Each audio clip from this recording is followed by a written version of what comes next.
nih.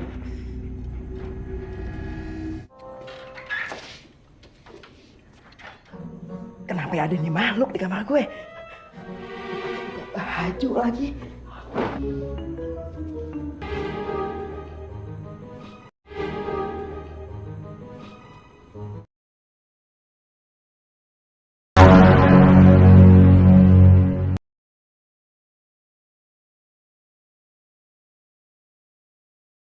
Di awal film diperlihatkan adegan pengecritan dari dua orang insan bernama Samiun dan Siti. Namun tiba-tiba saat melakukan hal itu segerombolan warga datang melabrak mereka berdua. Karena pada dasarnya Samiun telah memiliki istri bernama Rohaya.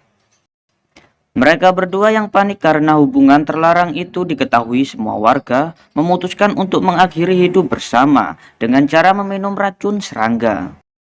Kita akhirin hidup kita ya Bang ya. Demi cinta kita yang abadi. Kemudian istri Samiun yang bernama Rohaya segera menyelamatkan suaminya tersebut. Namun ketika para warga hendak menyelamatkan si Siti, di sini Rohaya melarang para warga untuk melakukan hal itu, sehingga membuat Siti mengucapkan kalimat yang berbunyi, Aku mau balas dendam. 10 tahun telah berlalu setelah kematian Siti, dan diceritakan bahwa Samiun juga ikut meninggal setelah beberapa tahun kejadian itu. Shin berpindah ke Daus Mini yang mabuk parah sehingga dia berbicara dengan pohon di sana. Kemudian datang Kiwil yang meminta tolong kepada Daus untuk diantar pergi ke kampung Duri. Namun karena Daus sudah mabuk berat membuat dia salah membaca petunjuk jalan dan malah menuju kuburan Tanah Kusir. Kuburan belah kiri. Waduh, kok tulisannya berubah lagi? Yang bener dong ah. Kemudian muncullah delman setan dengan wanita yang menaikinya, yang tak lain merupakan hantu si Siti. Di sini Daus malah menggodanya. Kemudian diperlihatkan Siti yang mencopot kepalanya sehingga membuat Daus lari ketakutan. Itu berarti delman setan, Neng. Coba Abang lihat baik-baik.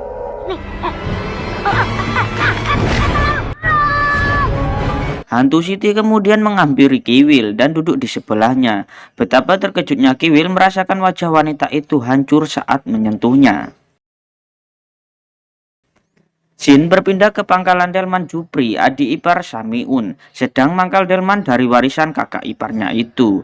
Dia kesal karena akhir-akhir ini penumpangnya sangat sepi. Saat di rumah, Jupri kena semprot oleh Rohaya karena pulang tidak bawa uang.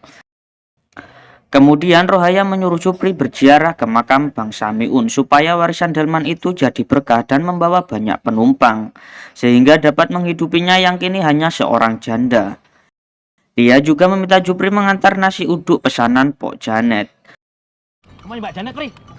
Yeah.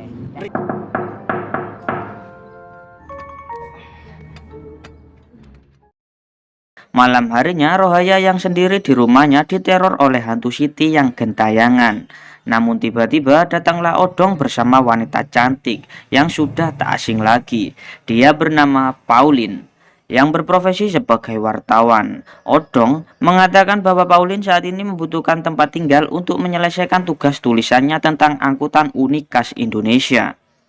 Masya Allah dong, si perempuan mending amat. Ya dari Jepang, wartawan, turis. Enggak banget adik sendiri tak ngajak.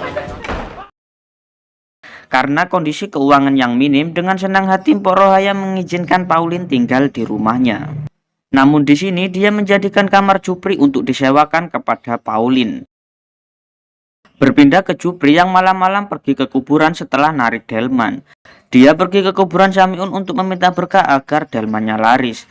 Kirno yang ditinggal sendiri melihat seorang wanita cantik dan menggodanya. Kemudian dia menawari untuk mengantarkan wanita itu pulang. Namun tiba-tiba si Jampang sudah hilang dari sana. Dia pun panik kemudian mencari Jampang delmannya itu. Sedangkan Jupri yang di kuburan digoda oleh setan penunggu di sana sehingga dia sangat ketakutan. Seperempatnya buat Porohaye. Ambil dah semuanya bang. Tapi ini lepasin. Kembali ke Kirno yang menemukan delman yang tak diketahui siapa pemiliknya. Dia pun membawanya sebagai pengganti Jampang yang telah hilang karena takut dimarahi oleh Rohaya. Dan ternyata itu adalah delmannya si Siti hantu Tanah Kusir. Jupri yang pulang ke rumah memanggil-manggil Rohaya, namun tak ada sautan. Karena ketakutan, Jupri pun langsung masuk ke kamar dan tidur.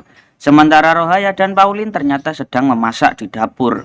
Namun tak sengaja Pauline ketumpahan sambal. Kemudian Rohaya meminta Pauline untuk ganti baju. Ceng, ceng, ceng. Oh, ceng, ceng. Pauline langsung membuka bajunya, sehingga membuat Jupri yang bertutup selimut di ranjang menjadi kebingungan karena ada wanita cantik di kamarnya. Ini.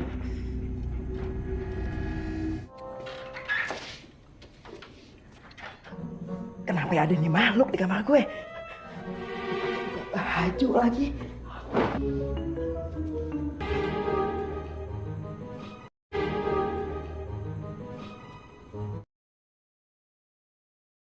Pauline, ayo kita eat. Kita makan, ya udah siap. Coba makan. Setelah itu Jupri pergi ke dalam lemari dan ternyata Odong ada di sana yang sudah mengintip Pauline sedari tadi.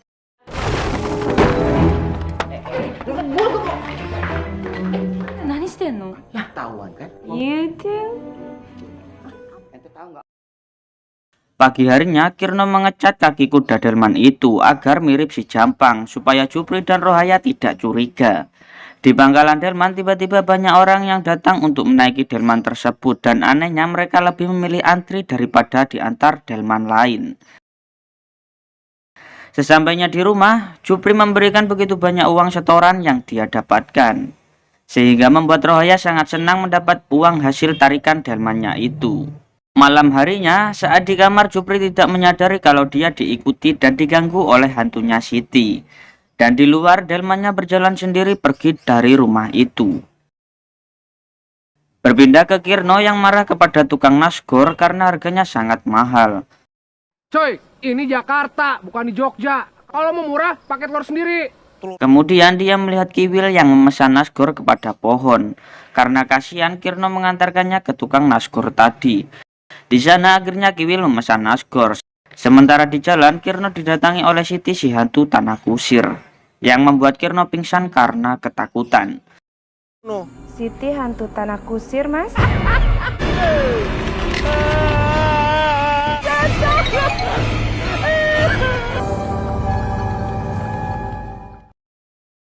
Kiwil yang kepedesan pamit untuk buang hajat. Namun tiba-tiba tukang nasgor didatangi hantu Siti yang membuatnya lari terbirit-birit. Bang, mau dong bang, sepiring. Duduk dulu nih. Gak apa-apa bang, berdiri aja. Mau tambah dagingnya bang?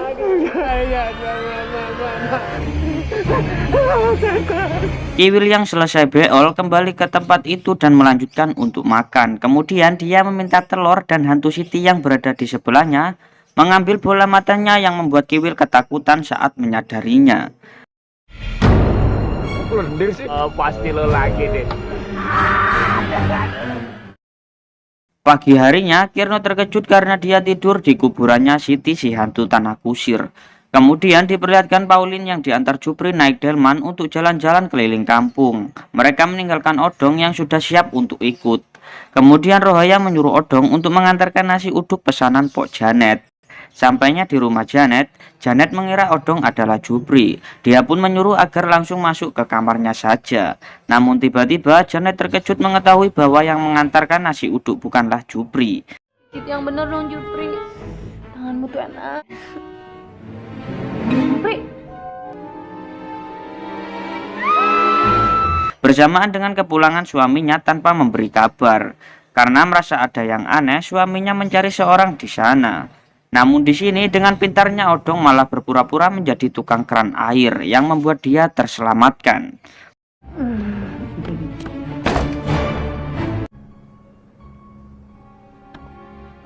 Siapa kamu? Keran yang rusak pak, mampet. Gimana saya bisa tahu kalau kamu tukang ledeng yang asli? Alain aja kerannya. Dan pada mana ya? Pak, ini saya udah boleh pulang ya pak ya. Jupri dan Pauline yang tengah jalan-jalan menggunakan delman tiba-tiba dihadang oleh Kirno. Di sini Kirno memberitahu bahwa yang dinaikinya saat ini bukanlah si Jampang tapi delman setan. Namun Jupri menghiraukan perkataannya. Di tengah jalan mereka berhenti untuk mengambil gambar angkutan tradisional di Indonesia seperti beca, angkot, odong-odong dan lain sebagainya. Saat di rumah, Kirno datang dengan penuh kehebohan. Dia berkata kepada Odong bahwa dia harus menyelamatkan si Jupri dari delman setan. Kemudian Odong dan Kirno pergi bersama untuk mencari Jupri dan Pauline. Mereka menelusuri jalan kuburan tanah kusir, namun malah dihantui penunggu tempat itu. Ayo naik. Ya, anak bilang jangan senderan, jangan senderan.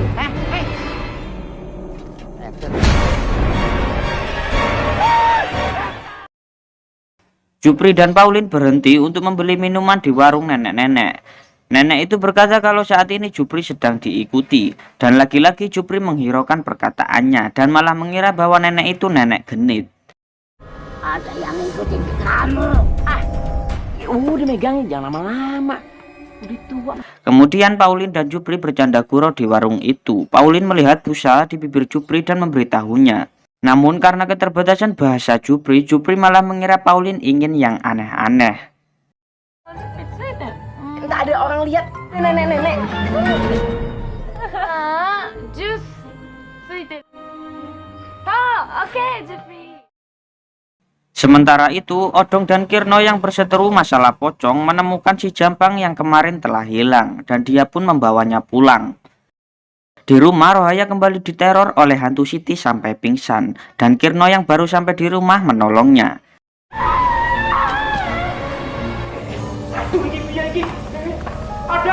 Jupri dan Pauline yang diterjang hujan deras memilih untuk berteduh di sebuah rumah kosong, dan yang menarik adalah rumah itu milik Siti di awal film tadi. Akhirnya Rohaya menceritakan masa lalunya kepada Kirno dan Odong. Mereka pun terkejut dan bergegas mencari Pauline dan Jupri karena mengetahui mereka dalam bahaya. Sebab hari itu bertepatan dengan hari kematian Siti 10 tahun yang lalu. Pauline dan Jupri akan menjadi balas dendam Siti yang diucapkan sebelum dia mati. Jupri dan Pauline mulai dihantui sosok hantu Siti yang menyuruh mereka meminum racun sama seperti dia dulu. Kemudian Rohaya datang menyuruh Siti untuk membunuh dirinya saja. Lepasin mereka. Karena mereka berdua tidak tahu apa-apa tentang masalah dulu. Saat Siti menyuruh Rohaya untuk meminum racun, tiba-tiba arwah Samiun datang untuk menyebut Siti ke alamnya dan membiarkan yang hidup tetap hidup. Biarkan mereka. Yang hidup biarlah tetap hidup. Sebelum membawa Siti ikut bersamanya, Samiun meminta maaf kepada Rohaya.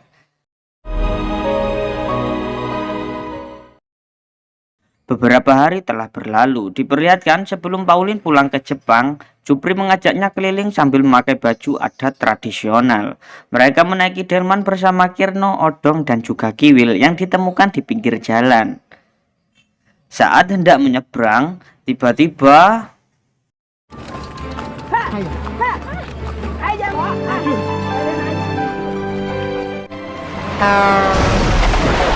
dan film pun berakhir.